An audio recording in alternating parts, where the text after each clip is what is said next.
Olá, tudo bem? Como passaram da outra aula? Vamos hoje falar um pouquinho sobre uma questão muito interessante, continuando as qualidades do texto, que é a questão da coesão textual. No nosso encontro passado, nós falamos sobre clareza e hoje nós vamos entrar nessa parte gramatical. É exatamente a parte gramatical, a coesão textual, que garante ao texto a clareza e a organização. Vamos ver como que isso se dá. A aula de hoje é uma aula mais técnica, mais voltada para aspectos gramaticais.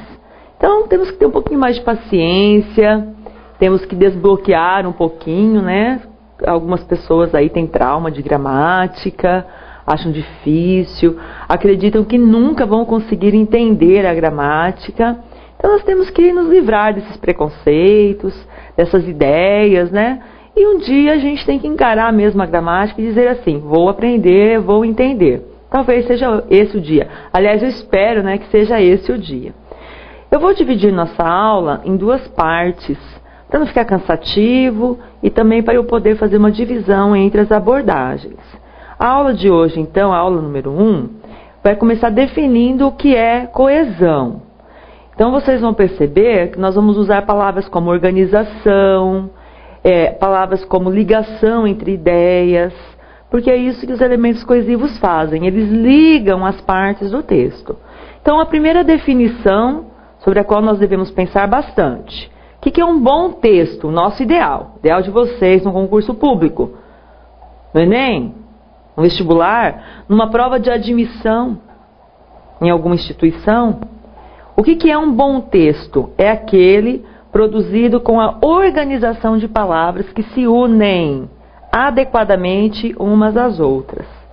Então, eu não posso pensar, como nós já refletimos em aulas anteriores, em encontros anteriores, eu não posso pensar no texto como palavras isoladas, palavras que vão se somando aleatoriamente umas às outras.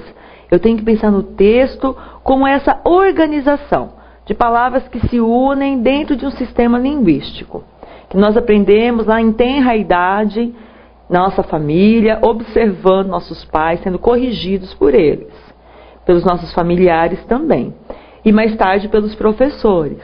Então nós devemos pensar no seguinte, se eu já domino essa estrutura na oralidade, como não dominar na escrita? Temos que dominar sim. Outra definição, os termos dentro da coesão textual, eles vão formando uma oração. Ou seja, o que é oração?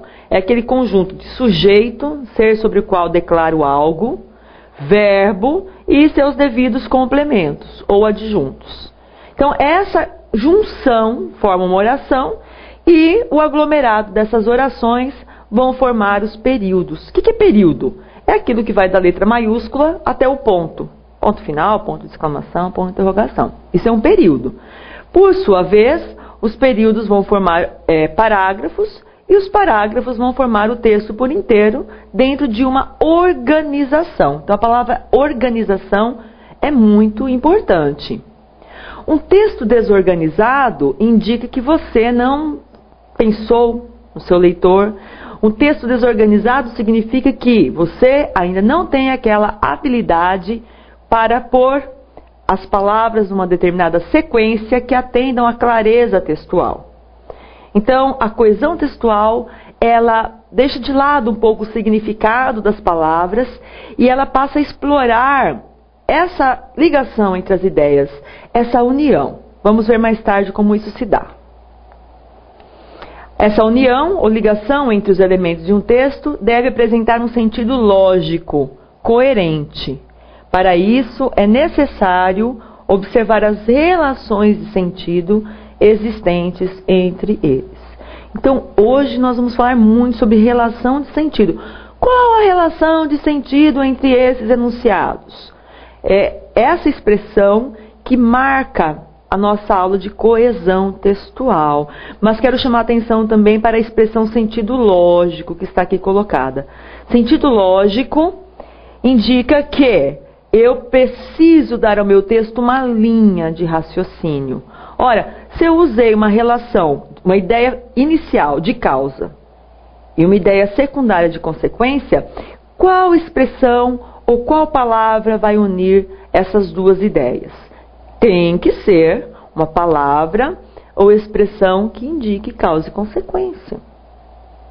Relação lógica significa eu escrevo, eu enuncio, coloco ali uma frase: eu gosto de ir a festas. Mas qual a expectativa que o meu leitor, que o meu ouvinte tem quando eu coloco um mas? Gosto de ir a festas, mas vou à sua festa. Não seria estranho isso? Gosto, mas vou. O mas, ele gera no leitor uma expectativa de que, logicamente, agora você irá enunciar, escrever, falar uma oração, uma frase, uma estrutura que se oponha àquilo que você falou anteriormente. Eu gosto de ir a festas, mas infelizmente não poderei ir à sua festa. Que pena, né? Gosto, mas não posso. Agora sim. Então, essa relação lógica dentro do texto é que deve se dar. E muitas vezes isso não acontece. O aluno, o produtor do texto, o candidato, coloca uma sequência em que as ideias se opõem, mas ali, ao invés de um mas, um porém, um contudo, ele coloca uma conjunção aditiva e causa o estranhamento e a incoerência. Nós já tivemos aula de coerência textual e os senhores viram que estrago se dá quando o texto não é claro, quando ele traz uma ambiguidade ou mesmo uma contradição com a realidade. Tudo isso gera incoerência no texto. Portanto, a coesão textual ela está diretamente ligada à coerência e deve ser observada. Vamos adiante. Um texto torna-se bem construído, olha só a palavra construção, como se fosse mesmo um prédio que tem que estar alicerçado, que tem que ter vigas, que tem que ter ligações para não desabar. Esse é o nosso texto. Eu não sou construtora, né? Então desculpem os termos aí, espero ter sido exata a minha colocação, mas vocês entenderam. Eu não posso simplesmente colocar tijolo em cima de tijolo, tem que ligá-los, tem que dar sustentação a eles. E o texto é a mesma coisa. Não é só a ideia que é importante. A forma com que você organiza essa ideia, nós vimos lá na nossa aula sobre correção textual, quais são os quesitos no que vocês são avaliados por um corretor de texto.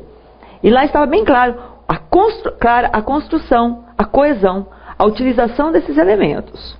Então, um texto torna-se bem construído e coeso quando usamos os elementos gramaticais, também chamados de coesivos, no interior das frases, de forma adequada. Então, vocês vão ganhar, né, no material que vocês vão receber, junto com o pacote do curso, uma tabela de elementos coesivos, que nós vamos estudar hoje, na nossa aula. Portanto, ao receber essa tabela, imprima essa tabela, guarde essa tabela. Quando for fazer um texto, use essa tabela, porque essa adequação de qual conjunção, de qual conectivo deve ser utilizado, é muito importante. Bem, quais são as classes de palavras que contribuem para a coesão textual? Então, primeiramente, as conjunções. Olha, o próprio nome é uma junção. E o com aí é um pouco redundante até, né? Mas faz parte da palavra. É uma conjunção, ou seja, uma palavra que junta partes do texto. Os pronomes também são elementos coesivos que evitam repetição. Então, quando eu digo, o professor aplicou uma prova, ele elaborou questões difíceis. O pronome ele está retomando o substantivo professor numa relação coesiva. Então, os pronomes, notem que os pronomes, eles sequer têm significado isoladamente. É só dentro do texto que eles ganham esse significado, exatamente porque são coesivos. As preposições também atuam de forma coesiva. Quando eu digo eu gosto de vocês, esse de é um elemento coesivo que está ligando o verbo ao complemento. E a nossa língua ela é toda baseada, né, em preposições que vão ligando. Notem que aquelas pessoas cujas línguas não têm preposição, elas têm extrema dificuldade em falar o nosso idioma. Elas falam de uma forma assim que nos causa certo riso, porque fala, eu gosto você, ou simplesmente gosto você, e vão suprimindo essas preposições. Nós não podemos fazer isso, porque a língua portuguesa é a nossa língua materna e nós vamos utilizar da melhor forma possível conjunções, pronomes e preposições. Alguns advérbios também funcionam como elementos coesivos. Então, por exemplo, se eu usar a palavra hoje. Hoje amanheceu um lindo dia. Esse hoje não é coesivo, então somente advérbio. Beleza. Mas se eu usar o hoje para estabelecer uma comparação entre passado e presente, aí esse hoje passa a ser coesivo. Então, por exemplo, eu digo assim, na década de 80 havia uma tendência de moda chamada New Wave, em que os jovens usavam roupas coloridas. Hoje, tal tendência foi retomada por determinados grupos de rock. Quando eu coloquei esse hoje no meio das duas épocas, eu estabeleci um vínculo entre as duas épocas, comparando uma e outra. Então aí ele se torna coesivo, porque ele vai além da sua função de advérbio. Então alguns advérbios têm essa função. Pensem, por exemplo, na expressão na verdade. Na verdade não significa contrário de na mentira, não é isso. Nós usamos na verdade quando eu acabei de usar um argumento forte e agora eu vou passar a usar um mais forte ainda. Eu vou corrigir talvez até aquilo que eu já disse, acrescentando. Então, na verdade, também nós podemos classificar como adjunto adverbial, aí ele ganha um papel coesivo, ele deixa de ser um mero adjunto adverbial e ganha um papel coesivo, porque ele liga um argumento mais fraco usado anteriormente e introduz um argumento mais forte que será empregado agora. Ok? Muito bem. Então, olha só, um alerta, né? Se esses elementos de ligação forem mal empregados, o texto não apresentará a noção de conjunto. Ou ainda, sua linguagem se tornará ambígua e incoerente. Então, é exatamente esses elementos com os quais os senhores devem ficar preocupados e atentos no texto. O meu pronome está retomando a palavra que eu enunciei anteriormente. Às vezes a pessoa coloca lá, os jovens de hoje são... Aí lá mais pra frente ele fala, este gosta de tal tipo de música. Uai, este para se referir a jovens? Então no mínimo aí faltou concordância. E vai haver o problema coesivo. Portanto temos que ter cuidado.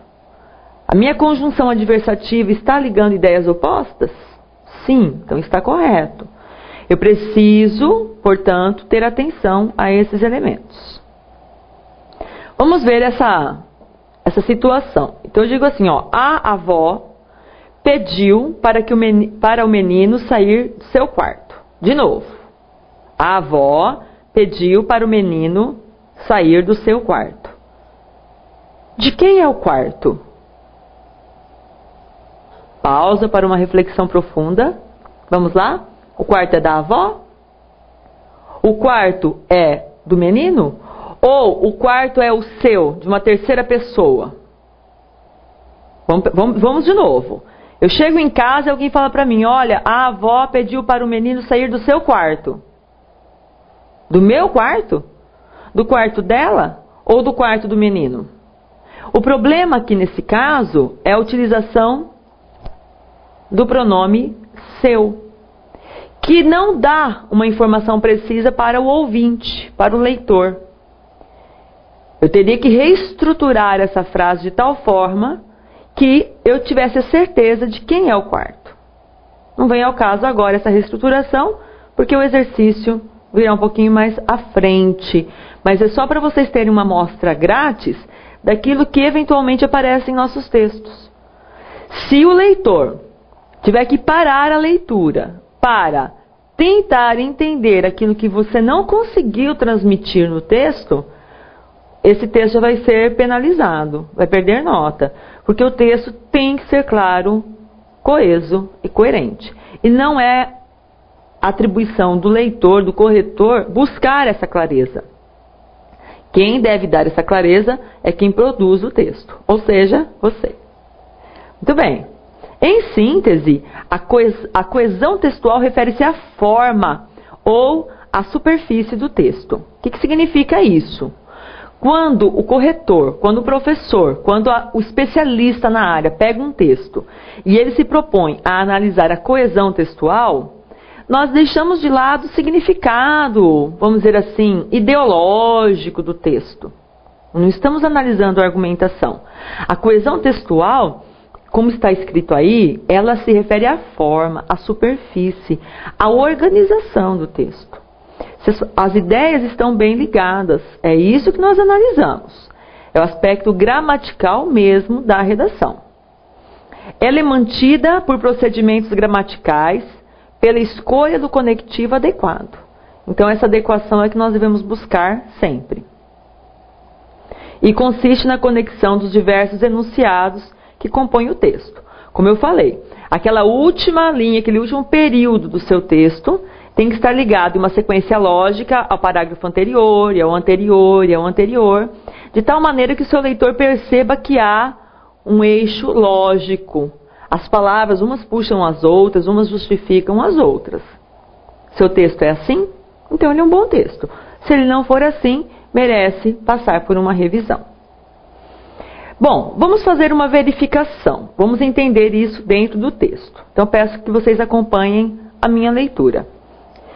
Mesmo antes de nascer, em 1955, Bill Gates já tinha um apelido familiar que o acompanharia até hoje: Trey.